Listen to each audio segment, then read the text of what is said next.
好，我们插播最新消息哦。刚刚国台办临时召开的这场记者会，现在有内容出来了，发布新规制裁来制裁这些台独分子哦，顽固台独分子，现在已经有了这样子22条这个惩戒定罪的方法了哦。根据国台办刚刚在3点钟的时候，相关部门举行联合专题发布会哦，一字排开来，那包含了大陆最高人民法院、最高人民检察院、公安部、国家安全部还有司法部联合发布关于依法惩治台独顽固分子分裂国家、煽动分裂国家犯罪的意见哦。那发布之日来开始实行，总共22条定罪量刑的新规范，那可能就适用的像是之前他们发布过的几波顽固台独分子，还有这个五名嘴，就是一直在造谣的这样的这些五名嘴，可能就是未来适用这一些22条法新规范的这样的一个目标对象。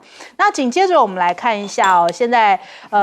美国当然很聚焦在说普京的一举一动嘛，现在普京已经到了越南了，跟这个范明正来见面。那我们看看这个普京哦，他抵达了越南，跟越南国家主席来进行会谈。那到了越南的主席府，许多的学生都挥舞着俄罗斯跟越南的国旗夹道欢迎。那他出席了这个越南国家主席苏林为他举行的欢迎仪式，跟苏林握手拥抱，而且他们现场还鸣放了21响的礼炮哦。两人呢一同检阅这个仪仗队哦，那在这个河内主席府做双边会谈，大概长约半小时。那周四下午晚些有一些这个时候呢，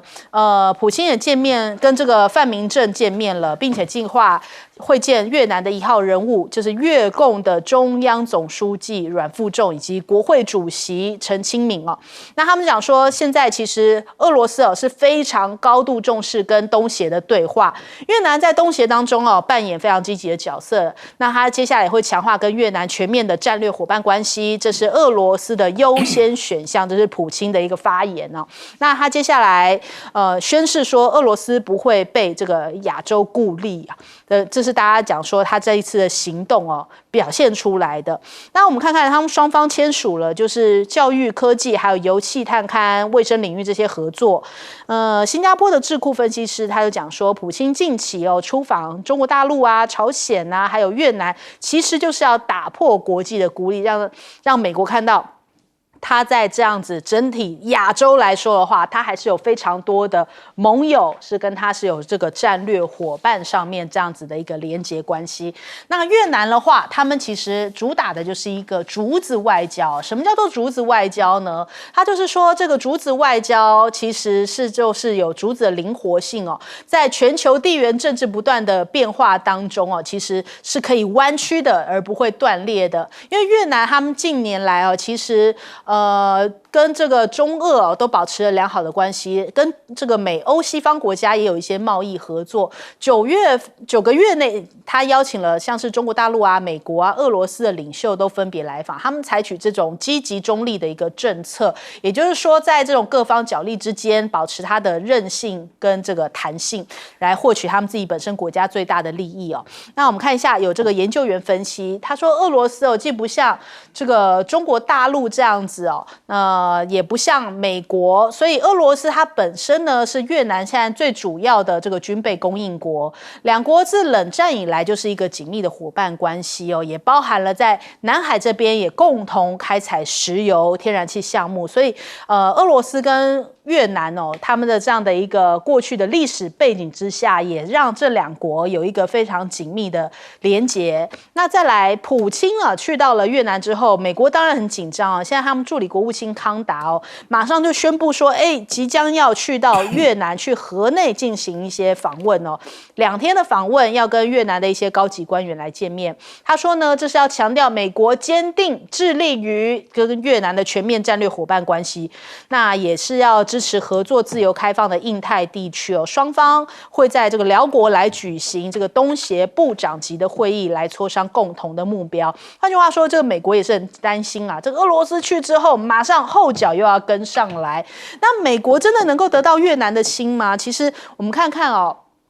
叶伦他有提到，他说美国跟越南的关系哦，并不要求越南要断绝跟俄罗斯跟中国的关系哦，就是说，你同样跟这个中俄可以做朋友，但是我们也是你的朋友。他们当然只能这么说，因为过去的历史哦，其实都告诉了我们，越南跟美国之间的矛盾一直都是存在，包含了像是上一回范明正去到了白宫哦，还爆出了一句粗口，就说什么他插的我们越南谁也不怕这一番话，还被媒体给录了下来。甚至呢，再往前推哦，当时越战的时候，美版的敦刻尔克大撤退哦，美军在越战最后的行动总共7000多人，就这样子上了飞机就走了。所以看起来美国这一幕哦，是深深烙印在越南的心中。美国当然没有立场或是底气说，你只能跟我做朋友，不能跟中俄做朋友，这对于越南来说是不可能的嘛。我为了你而放弃俄罗斯、放弃中国大陆这样的盟友，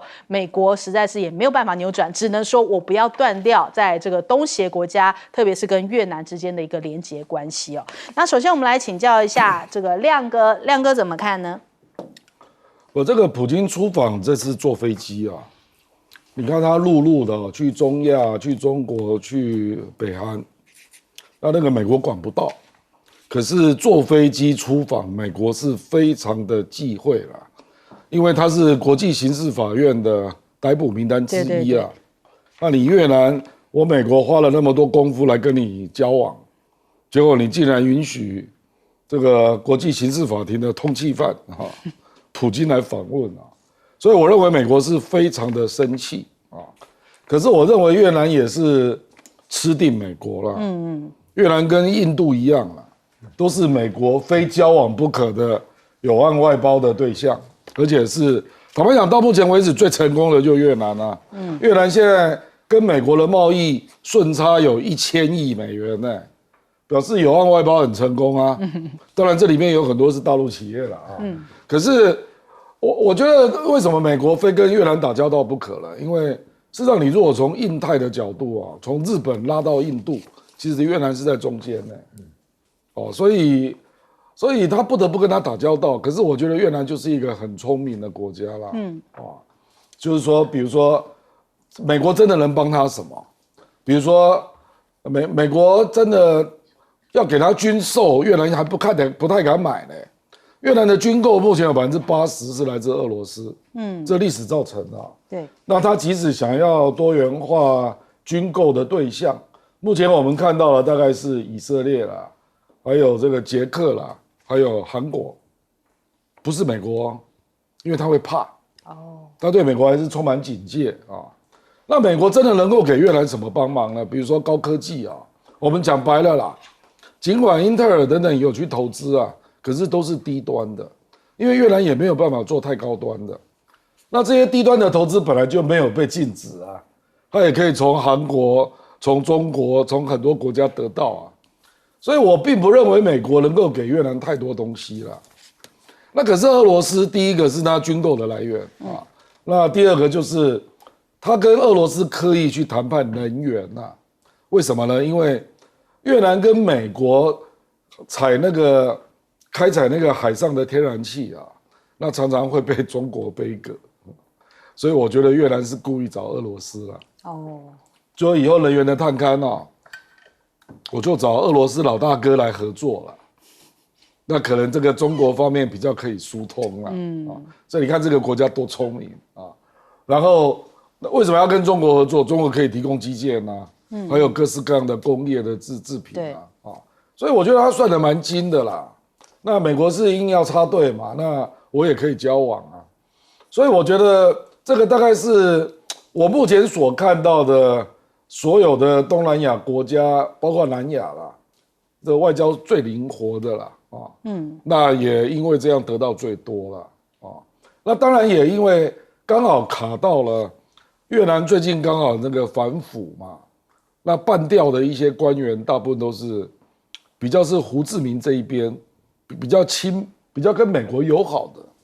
所以现在基本上是河内主导，那河内本来就跟中国。还有俄罗斯比较好，所以我认为越南也有可能在今年会跟泰国、马来西亚一样提出要参加金砖。对，好，来问一下厉将军。我们先看俄罗斯的国旗下面那个标志哈，它就是双头鹰，一边向东，一边向西，也就是说，它表示俄罗斯自己国家是横跨欧亚两国的一个大国。向东边来讲的话，向西边它当然对欧洲，向东边来讲它就是对亚洲，这是它国家一个标志，就可以显出来它立国的一个大方向。那当然，它目前来讲的话，在乌克兰战争方面，对欧洲来讲是面临到了阻力。那当然，它就向东来发展。所以我们看到最近来讲的话，它不管是到这个中国访问，到北韩或者到越南连续的这种向东方来讲，寻求外交上的突破。那我们讲说越南来讲，所谓阻止外交，什么叫阻止外交呢？我想有一首诗朱元璋写的，蛮适合形容现在的俄罗斯。他怎么写的？他说阻止是什么？阻止是血压枝头低。虽低不着泥，一朝红日出，依旧与天齐，就代表他的韧性。就是说，如果说你一旦压迫我的话，那我就这个可以忍气吞声。然后，但是一旦这个压力化解掉以后，我马上就抬头起来。我讲俄罗斯跟这几个越南跟这几个国家的关系，第一个，越南它本身处于一个非常战略位置非常重要，它跟这个菲律宾两个国家来讲，就整个控制了南海，这也是它战略地位重要的地点。因为南海地区大概控制了全世界所有50%以上的海上贸易都必须要经过这边，所以它跟菲律宾是同等的重要。但是菲律宾就没有越南聪明，菲律宾就很明显的选边站。那越南来讲的话，它做得非常巧妙。有哪些很巧妙的地方呢？第一个，我们都知道说是，其实中越曾经有过3次的作战，一次就是惩越战争嘛，另外还有2次的海战。可是你知不知道，中越之间虽然说发生海战，虽然说发生战争，但这两个国家一直都没有断交，互相派的大使馆也都没有撤回，所以你就看得出来，越南这个国家，它打归你打，军事上面归你军事上面打，外交是外交的动作，它不会停止。那跟俄罗斯来讲的话，苏联时期它本来就接受苏联的援助，我们台湾，我们军人就很清楚，以前我们每个礼拜3晚上都是要特别警戒，为什么呢？因为俄罗斯的飞机礼拜3晚上一定会飞到台湾来，它固定礼拜3从这个北边远东军区里面，然后绕过一直飞过日本海，一直飞到台湾，大部分是走东海岸的，但有时候它会经过台湾海峡，然后到越南的金兰湾。金兰湾是一个很好一个港口，那时候中苏越南跟苏俄还有军事援助的时候，它每天有这种联络。但是后来到什么时候？到苏联解体以后，俄罗斯以后，那时候就停止，就没有再有这种飞机过来。那另外来讲，我们看到他跟美国，刚刚亮哥也讲了，他跟美国来讲，他有忌讳，他武器他不要都卖美国，他现在自己想要跟日本、韩国啊，或者甚至于跟印度来做一个合作，有自主的国防。那这次我觉得说，普京去越南访问来讲的话，我觉得双方签了很重要的一些条文，他光这些合约总共就7000字，其实非常多。其实我举一个最重要的，越南讲了一句什么话？他讲说国家的外汇不应该受到这个制裁，也就是他同意你这个俄罗斯现在打仗，虽然说西方国家要制裁他的经济上面要冻结他的资产，那越南特别讲，针对这一点来讲，他们不认可，所以越南来讲，平常讲他还是挺俄罗斯的，这是毋庸置疑的。好，请教严教授。我觉得普京刚好从北韩完了以后，然后现在到越南，基本上他就是对国际社会、对美国做一个很大的宣示，就是你想透过制裁来孤立我，对不起，我不会被孤立啊。就是我们以前在这个70年代，有些国家受到国际社会的制裁，比如说包括南美洲的智利因为那个政权是一个军事政变上来的，非常就是破坏人权。南非也是一样。其实当时的以色列有一段时间因为大家 OPEC， 因为阿拉伯石油国家很强的时候，以色列也算是被孤立的，台湾也是我们那个时候叫做 pariah state， 就是被放逐的，或者就是说会被放弃的国家，就大家不想跟你来往的。那很多国家都会受到欧美国家因为某原因来制裁，那大部分都会找到中国或者其他的国家来出访，然后呢，就是说跟他的国民可以宣示说我没有被孤立过去的辛巴威的总统穆加比就是这样，所以普丁今天能够到中国，能够到北韩、到朝鲜，然后到越南去访问，就代表就是说，你们这个西欧洲国家，美国，你这些你叫得动的小弟，他们可以制裁我，可是对不起，我们另外还有一个世界是完全可以通顺的。所以美国这个制裁，我觉得是在这一方面就等于是失去了它的效用。那加上美国如果今天要期待越南能够就说跟他站在一队，而远离了这个俄罗斯，我相信也不符合情理啊。毕竟越南过去在越战的期间是得到俄罗斯很大的帮助啊。我们如果读越战的历史的时候，就知道中国对越南北越提供的帮助远比俄罗斯少，就是前苏联少很多。所以既然你今天这个国家最后能够打败美国，在越战当中取胜，俄罗斯当然是你的恩人。就好像北韩无论如何，今天朝鲜他会看，他觉得中国当初在朝鲜这个战争当中帮了他的忙，所以这个感情是不太一样。那美国今天如果说，你可以继续跟他们来往，不会影响我们的伙伴关系，那我们台湾是不是也是一样？就是美国也要鼓励我们跟对岸有多一点来往，不会影响美国对台湾的支持。我觉得这个才是对。所以刚才厉将军也讲，我们今天要跟越南、跟印度这些学。你可以左右逢源，为什么你要一厢情愿去跟着美国？当你一厢情愿，美国知道你只有依靠他的时候，他就吃定了你。好，我们先休息一下，广告之后马上回来。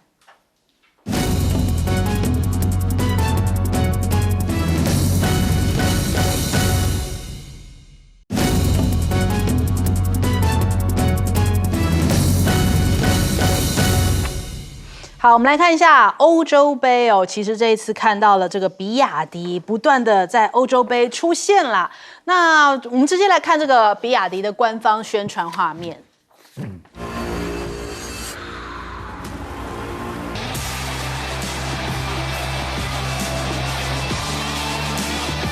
好，我们看这个比亚迪哦，就喊着说我们来啦，欧洲杯。那欧盟哦，其实才刚刚决定要对中国大陆生产的纯电动车加征关税的这样的一个背景之下，比亚迪出现在欧洲这边这样官方的宣传片，也引发了非常多的关注哦。那目前现在举行的这个欧洲杯哦，其实不光是比亚迪啊，感觉上面其实有非常多的中国大陆的一些新能源车，也都趁着这一波进入到这个欧洲的视野。那根据比亚迪表示呢，其实欧足联首次跟新能源车厂商合作，在开幕式的慕尼黑会场附近可以看到比亚迪这些 EV 这些展示车在中国大陆也有比亚迪的店铺使用欧洲杯的 logo 正在进行宣传哦。那像我自己本身才刚从大陆回来，我就看到很多这相关的广告，然后甚至是他们新天地里面都有在看这样子的一些足球赛，然后也可以看得到这个比亚迪相关的这些 logo 跟这个广告影片。那他们说这个中国大陆呢，其实最高13个级别官方赞助商当中中国大陆的企业就占到了5家，包含了海信、vivo、比亚迪、速卖通还有蚂蚁集团。而且中国大陆是连续2届成为欧洲杯赞助商最多的国家。在比赛期间各家企业的 logo， 你看那个 BYD 都出现在这个广告牌，都出现在大家的视野当中那上一届的这个欧洲杯其实吸引了全球52.3亿人观看，决赛的时候更是有3.28亿人直接在看直播。那也预估这一次这样子的高密度曝光，可以为中国大陆的企业带来更多的商机。那欧美现在感觉上面要用一种方式，是不是想要偷技术呢？我们首先来看一下，彭博就讲到，加拿大跟随着美国、欧盟的脚步打算要对中国大陆的电动车来课新的关税。根据知情人士的透露说，加拿大政府就是这个新的课征的关税像是这个加拿大安大略省的省长就讲说，这个中国大陆利用这个低劳工标准来制造廉价的电动车，呼吁政府一定要采取跟拜登相同的关税措施那再来，这个欧盟也要求大陆的这些车企电动车你们必须要提供一些相关的关键技术的机密跟数据。这可是远超过你调查所需就是说，你可能基本需要知道的一些资料之外，已经变成一个商业机密，我通通都要了解。那你看，比方说他们强制要索取生产经营技术工艺产品配方这些大量讯息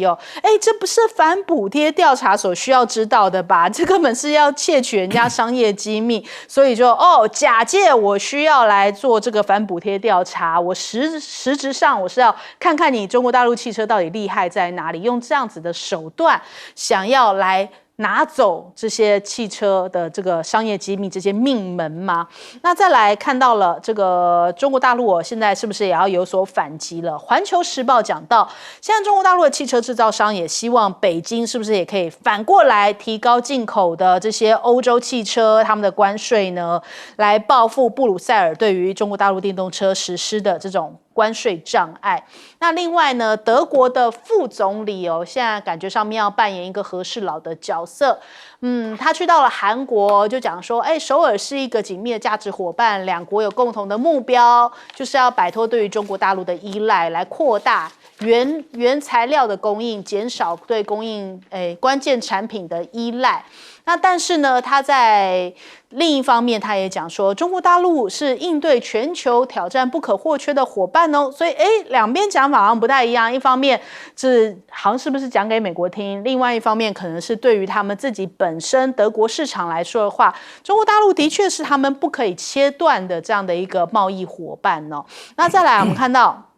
他能够担任这个和事佬嘛？因为欧盟现在对于中国大陆的制裁嘛，根据英国媒体讲说，他此行呢是要充当欧盟跟中国大陆之间的调解人。那德国媒体认为他可能够达到这个缓和的效益是有限的，因为毕竟现在这种加征关税啊、反补贴这样的一个初步裁决，看起来反补贴、加征关税势必要进行的。那他能够担任调解人吗？他还是为着这个德国本身自己中小企业的利益希望能够让这个中国大陆不要太快的进行报复措施嘛。那德国现在目前经济部的发言人讲说，很明显这个部长将会毫无选择的去解决这个问题，但是他不是代表欧盟来进行谈判，那是欧盟的任务，就是欧盟的问题欧盟自己解决，但是德国的问题德国现在必须要赶快去跟中国说明一下。也许德国并不想要参与，但是中国大陆能够这个对德国不进行反击吗？这就是另外一回事了。那我们来问一下亮哥怎么看呢？这个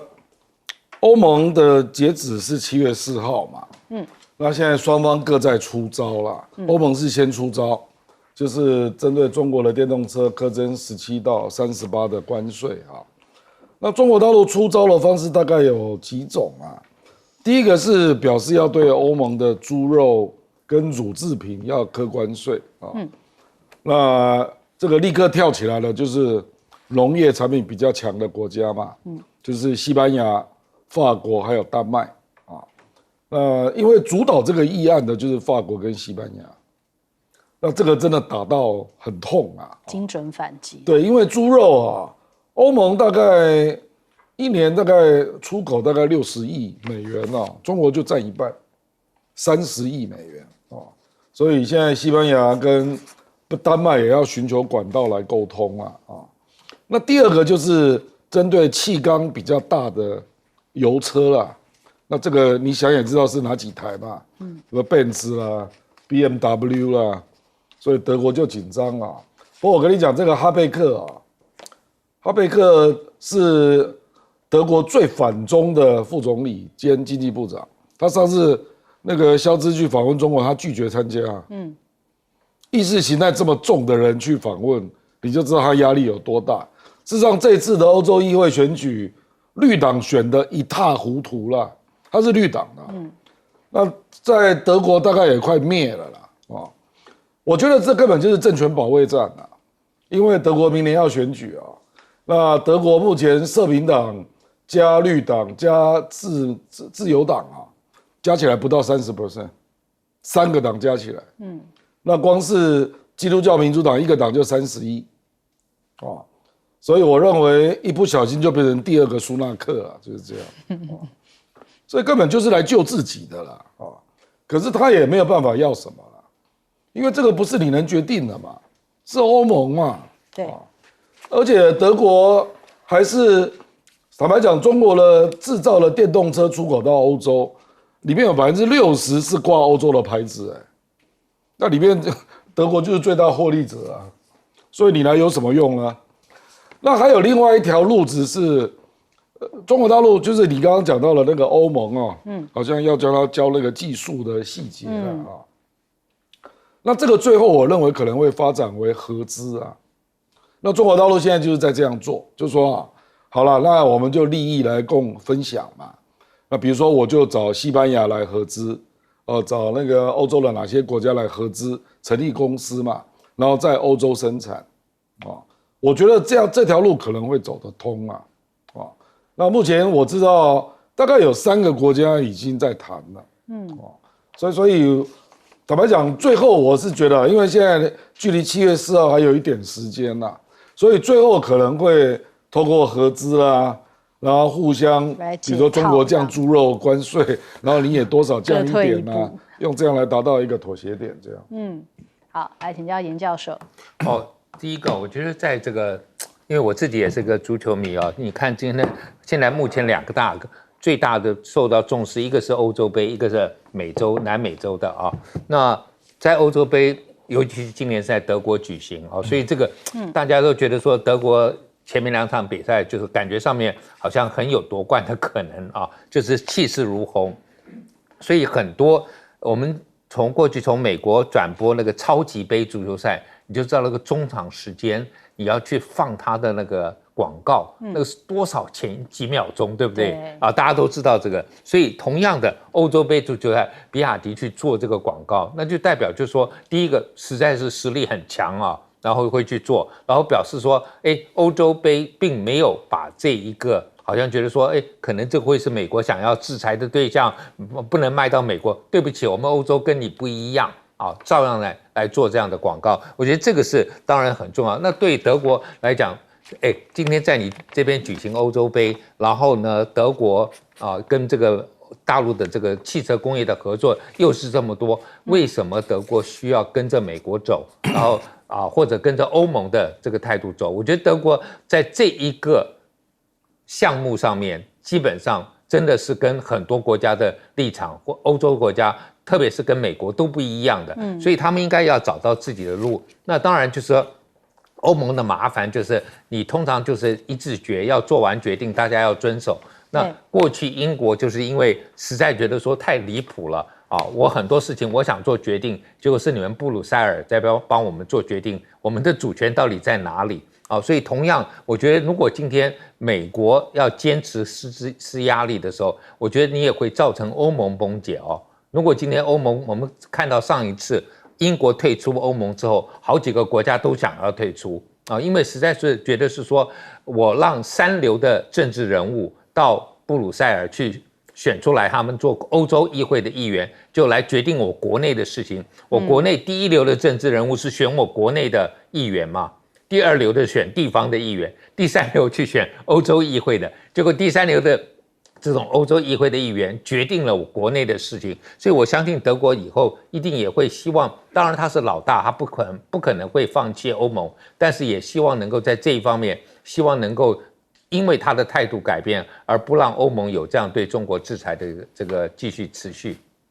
好，请教将军。我觉得比亚迪它关键技术在于它的这种电池的蓄电量会又做的又便宜，可以蓄电量又高。我们知道锂电池大概有分为2大类，一种叫3元锂电池。3元是哪3元呢？是镍、钴、锰这3种元素，这3种都是稀有元素，它价位都很高。那另外一种锂电池叫什么？磷酸铁锂电池。那铁就到处都有吧，哈。虽然说这个讲说是有锂当然是免不了，但是它主要元素是铁。那这2种电池各有各的优点。那3元锂电池来讲的话，它密度比较好，它的蓄电量可以比较多，可是它的缺点什么？它容易起火，容易危险。那磷酸铁电池来讲的话，它造价比较便宜，但是它的缺点就是它密度比较大，然后在这个温度如果说不够的话，它蓄电能力比较弱。那比亚迪它的核心技术在什么地方呢？它可以将这个磷酸铁锂电池做得很薄，就做得很薄，薄到什么？他们叫刀片电池。当你东西薄的话，你放在车子里面，我当然储存的空间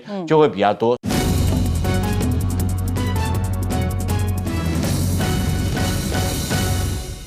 欢迎收看《新闻大白话》，我是主持人翟轩，马上欢迎下这个阶段加入我们讨论来宾，耶鲁政治学博士郭正亮，大家平安。正大国关中心兼任研究员严正声教授，主持人好，各位观众大家好。退役少将厉正杰。翟先好，各位观众大家好。好，两岸现在真的是不是恶意螺旋不断在上升当中呢？我们来看看这个萧美琴哦，她跟英国的智库视讯演说，她讲啊，这个北京应该要保证对台不用武啊，不动武啊。她说北京才是挑衅的那一方，其实应该是北京要给我们承诺，保证我们不对台用武才是。可是这不是掉入你们民进党的逻辑吗？民进党你们不是不相信习近平吗？你现在就算北京给你保证，你就相信了吗？还有之前不是习近平说没有2027这件事情，然后蔡英文也拿出来说，习近平都说没有，赖清德说习近平都说没有，然后后来呢，当马英九说要相信习近平的时候，你们又要跳起来说跳脚，就说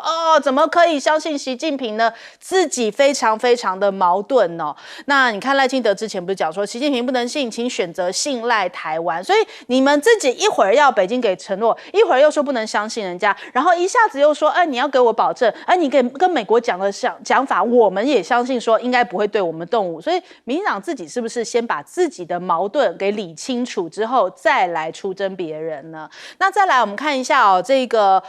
胡姓士官现在在大陆滞留了3个多月，陆委会又跳出来讲说，这个责任不在我们呐，这个是多管道沟通都没有获得回应希望对岸尽快的把这个胡姓士官送回台湾。但是我们自己该做的有做吗？我们现在2位在这个金门海域的两位的这个就是罹难的这个渔民的大体，我们也没有把人家送回家，所以陈云生就讲说，其实陆方的症结点就是0214，就是我刚刚讲的这个事件，还卡在这个渔船翻覆的事件撞船事件你们不处理，然后却要说胡姓士官赶快回家，这标准又是一个双标那再来我们看看今天国台办此时此刻可能现在正在宣布一个新的这个大事情，记者会正在进行当中，联合专题记者会很突然的宣布说要开这样的一个记者会在20号的时候突然发布公告说今天相关部门会举行这样的一个发布会，内容是跟相关部门有关，保密到家，非常的罕见就是单独召开记者会是在前一天公告，原则上面通常都是一些例行性的记者会，上一回这样非例行性的记者会召开的时候，其实就是进凤梨的事件那这一次不知道又会是什么了，所以大家可能也要密切的注意，是不是又有一些新的什么样的禁令又要发布出来。那另外中非的南海冲突，我们也来看看画面就是菲律宾的军方公布出来画面，就说中国大陆的海警在这个南中国海的行为是一个赤裸裸的侵略他们昨天才公布影片，那他们说大陆海警你们拿着斧头、刀、榔头这些武器进行攻击，在对峙过程当中导致菲律宾的海军因此而重伤断指这样子根本就是侵略，甚至还说这是一个海盗行为，所以菲律宾现在很生气，就是一直在指控这个中方这个行为，可是中方就说这是我是依法来执行因为我本来就已经公布我这样新的法令，只要进入到我认定的海域，我就可以合理合法的来进行相关的这样子的一些执法动作那我们看看这个影片当中显示出来，大陆一名的海警持棍棒，然后这个重击了这个菲律宾的充气艇，另外一个人呢则是用刀这个戳刺了这个充气艇。林健这个大陆外交部的发言人说，这个菲方是在颠倒黑白，倒打一把菲方不顾中方的劝阻，执意要侵闯大陆的南沙群岛仁爱礁，才是造成这次事态的直接原因。那菲律宾的军方说，尽管遭到挑衅可是我们菲律宾仍然展现极大的克制，坚持专业精神，并且遵守正确行为。还感谢说日本的自卫队统合幕僚长跟这个菲律宾站在一起那事实上呢，根据美菲的联防条约，如果已经是军方对军方的话，那其实美国应该要有一些军事行动来支持菲律宾但是没看到，没有看到美国这次有任何的行动，所以美菲的联防条约是不是形同虚设呢？过去我们知道这个白宫有讲，乌克兰要加入北约，必须要先打败俄罗斯，让乌克兰的网友很生气哦。这样子的一个讲法是说，你要先获胜，我们才支持你。所以以同样的逻辑套用在菲律宾，是不是也要求菲律宾，如果你想要美国帮忙的话，科比会不会讲说，菲律宾必须先打败中国大陆，我们才会支持你哦？如果依照这样子的话，恐怕菲律宾真的要这个哭了，就是想象中的这个联防条约好像跟他们意识到的不太相同。那我们台湾是不是也要警觉一下？就是我们的这个美台关系坚若排斥，台美关系坚若排斥，会不会也是同样一个逻辑？你先打败了，我们再来支持你呢？那再来，对于美国来说，台湾会不会根本上就只是个筹码？日本的媒体讲说，这个日本的时报，他们分析人士警告说，像这些撞击船只啊、修建军事岛屿啊、威胁所称这种什么非法入侵者哦，中国大陆正在升级跟菲律宾的对抗，也试图把菲律宾赶出南海争议海域，并且呢，这个碰撞事件也凸显出来中国大陆在南海的切香肠策略吗？那美国跟日本跟纽西兰现在也很担心南海的情势紧张，现在他们就是见面的时候呢，卢克森跟岸田碰面，他们就发表联合声明，讲说现在这个南海紧张情势表达了一些担忧，也重申台海稳定的一个重要性，呼吁说必须要和平解决啊，这个两岸的问题不要这个真的走向这个刀尖相向啊。那我们再来看到这个美方的情报讲说，北京对于拜登、川普没有明显的偏好，那川普可能是把台湾视为一个谈判的筹码，这是外媒引述美国的情报单位讲说，其实中国大陆领导人对于今年两个候选人，川普也好，拜登也好，都差不多啦，半斤八两哦。那美国的情报单位得到的讯息是讲说，其实北京认为，不论是他们两个谁赢得大选，其实差不多，对中国而言没什么区别啊。那首先我们来问一下亮哥怎么看这个两岸的恶意螺旋？不，因为待会儿就要开记者会了嘛，那一般如果是礼拜五开记者会，一般预期都不是好新闻啊，就是把坏新闻在礼拜五假期下午做宣布，然后礼拜六、礼拜天去消化，那礼拜一做回应，所以通常都不是什么好新闻啊，好新闻礼拜一就告诉你了，那你当天就可以回应，或礼拜二啊。所以我现在也不好乱猜啦，因为问了一些朋友，他们也不好说啊，不好说。现在我们看到这个画面，就是现场最新画面，正在召开记者会，还没有具体的内容嘛。对，可能等一下又有爆炸性的内容。那菲律宾这个事情，我认为就是海警3号令，中国大陆无论如何一定要向国际社会表示它是完整的啦，不然它在不管是南海啦，或者那是哪里啊。他这个海警法2021年就通过了，那一直到现在才定出那个强制性的行政程序啊，所以他一定要落实了，不然我认为很难交代的啦啊。那可是他也有自我节制啦，比如说他派的是海警船，所以不是军方啊。其实我比较意外的是，菲律宾是派军方哦，而且是突击队。对，那怎么会弱成这个样子啊？这个几乎是等于菲律宾的海豹部队，那结果被人家海警船给缴械，这实在是有点难以理解了啊！我猜是中国大陆应该是用那个海警船的优势啦，那把那个船包围了。对，因为我们没有看到开火的状况，事实上没有开火，双方都没有开火啊。那可是海警船上是有武装的啦。所以他们大概是被包围，然后他们就不动了。那结果那个就有人登船要去缴械嘛。那缴械你总不能赤手空拳上去啊，就拿了一个斧头啊。我不知道他要砍断什么东西啦，后面的镜头我们就都没有看到了啊。那不过他就是被缴械了啊。那现在菲律宾正在跟大陆要回那8支枪啊。那基本上那个船相接的时候就有点碰撞嘛，就有一个人的手指被撞断，大概是这样的一个状况啊。那我觉得中国大陆大概也预期中啦，必然会有一番的国际舆论战，包括菲律宾、包括日本、韩国、美国、加拿大、澳大利亚、荷兰都发了声明来谴责这个行为嘛可是谴责之后呢，比如说美国啊，照理讲菲律宾受创的是军方人员啊，可是他们看，美国军舰不见了没看到。那我觉得中国大陆用海警船就是留一个余地了，那没有闹出开火的事件，所以美国在这个情况下要介入也相当难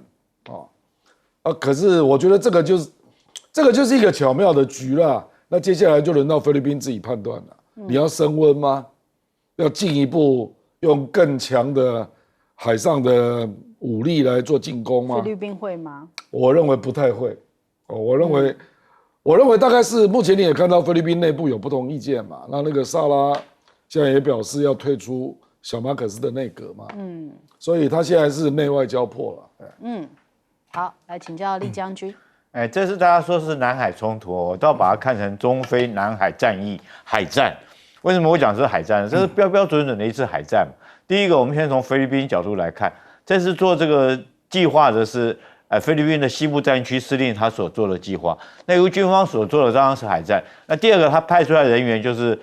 海豹突击队啦，就是他的海军的特战部队，他用的全部都是军人，而且用的是海军的战术。所以说，这是从菲律宾角度来看。那从这个中国的角度来看的话，他用的也是虽然说是海警，但我们都知道海警本身就是第二海军。当然，我们现在镜头所拍到就是在争执冲突的这个角度、这个方向。可是大家要注意到后面有什么东西。之所以没有开火，是因为双方来讲的话，中方在后面有大家伙在后面来，所以菲律宾才不敢动火。动火的话，它就全灭了。为什么？后面有哪些呢？第一个，它有3艘的055大驱在那个地方，然后有这个075、有071等各型大型的军舰。其实我特别要强调为什么用一个战争的手段，用一场海战手段来看，解放军他的作战的思维原则就是我不打没有把握的仗，假如我要打的话，一定用狮子搏兔的这种激烈的手段，用100%的优势兵力把你压过去。那这次的战法来讲的话，很明显叫什么？叫关门打狗。为什么我特别讲关门打狗？后来我去查了一下，这个解放军055大驱它摆在什么地方呢？摆在巴拉巴克海峡。巴拉巴克海峡就是输入海，这个要进入这个南海这条海峡。那我们要知道这条海峡重要性在哪呢？我们以往台湾很少去注意，我们都认为说是美国的航空母舰都从巴士海峡进去，它经常走巴士海峡以后，或者是它从南边来讲，它要走这个巴拉巴克海峡进去。那这次来讲的话，很明显055大驱就堵在这边，用一条112具垂发的驱逐舰挡在这个地方，不让你这个美国的航空母舰或者其他军舰来支援。后面来讲有登陆作战的071、075，那另外还有2艘的大驱，所以说美军的这个航空母舰也看到这种阵势摆出来，他也知道进来的话可能会招惹更大的这种军事冲突，所以在这种状况之下，菲律宾他当然不敢开火，后面有那么多艘军舰在这个地方，那万一真的开枪动火，有一个人死伤来讲的话，他就被团灭了。所以我这场戏特别演给谁看？我觉得演给我们台湾看。所以蔡英文跟赖清德，这个不是蔡英文的啦，现在是赖清德跟顾立雄，你们要特别注意看这场戏。解放军不动手则已，一动手他利用100%优势的兵力把你压着打。所以这个，当然我不晓得说这场冲突，那以前在香格里拉会议的时候，美国国防部长曾经跟这个董军讲了一句话，他说如果有紧急状况的话，你打电话给我，我会接。那如果说同样我打电话给你的时候，希望你也会接电话。那今天发生这场冲突，我不晓得奥斯汀有没有打电话给董军，双方做一个协调，因为这非常容易擦枪走火。后续来讲，是不是双方有经过打电话，然后董军接了电话，然后告诉奥斯汀说我一定100%动手。那美军来讲，奥斯汀就说，那我们航空母舰离开，他不管是现在最新到这个东亚地区来的罗斯福号，或者是雷根号，就离开这个区域，离开这个争议的位置。后续再来看双方来讲，怎么样用一个外交方式来解决。但总而言之，我认为这场冲突，大家把它定位冲突，但是因为我是军人，我就把它定位成一场海战，也就是说，617中非这个仁爱礁海战，我觉得更适当，因为双方来讲，不管是第一海军或第二海军，那菲律宾也很明显看得出来，他们这种不管是战术的策划安排，因为是军区所做的作战战术，用了6艘的这种突击艇过去，那军方自己高级司令部所做的战术也动用了军队，居然到最后是被缴械的情况而回，这个这个等于全军覆没了。那我们也看出来，从这点也看出来菲律宾的战力到底有几分的战力。那当然也值得我们台湾去思考，如果说是我们台湾跟这个解放军的海警或者发生冲突，是不是也会面临这种情形？好，请教严老师。我想第一个我回应一下这个萧美琴的这个谈话啊，就是大陆为什么会说不排除对台湾用军事用武，就是因为还有台独。因为假使大陆说我只有和平统一啊，或者说我不会对台湾用武，那台湾很可能就是说你既然不会用武，那我们就宣布台独。那同样啊，就是说对美国来讲，就是说因为不知道大陆会不会用武，所以它保持一个这个弹性啊，希望能够就是说维持两岸的现状。那当时这个美国这个很出名的哈佛大学的学者这个 Joseph Nye 曾经提议过，他说干脆双方或加上美国三方同时宣布，美国不介入，大陆不用武，台湾不台独啊，就是这样子的情况啊，有可能就是说我们宣布没有台独了，那大陆就没有，就是可以说就不要把武力这个选项拿掉。但是如果我们台湾每次都说我们是一个民主国家，那我们有自己选择的权利的时候，我们不能放弃这一个选项。那大陆就说你不放弃这个选项，那当然我也不放弃我武力统一的选项。对，所以这个大概是一个很难解的一个结啊。那当然就是你不能说完全寄望于习近平，但是如果按照我们现在过去蔡英文8年，然后加上赖清德选前跟这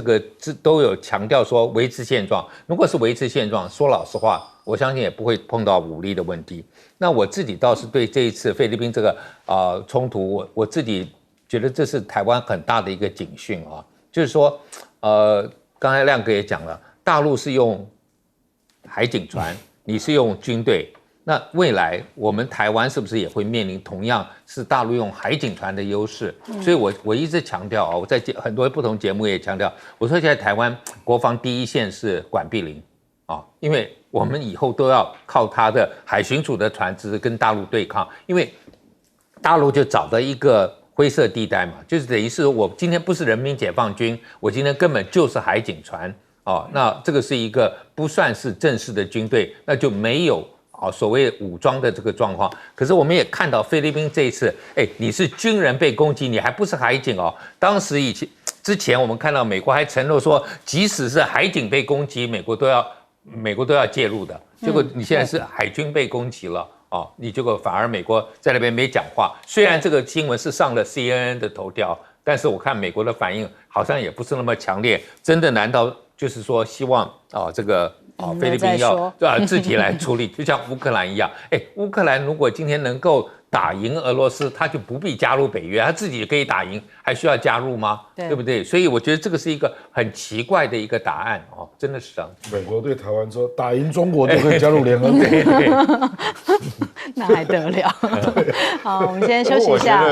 军人被打你又没什么好哭的，对。你如果说老百姓被打，你可以去告洋状，但军人来讲本来就是作战嘛，你断一个手指有什么好叫的？你命丢掉都应该的。军人打仗就是为国牺牲奉献嘛，哪一个国家都应该是如此。所以菲律宾这个断一只手指头在那边哭哭叫叫的，我觉得很丢脸，更丢脸。军人一点战斗意志都没有。好，我们先休息一下，广告之后马上回来。你不觉得吗？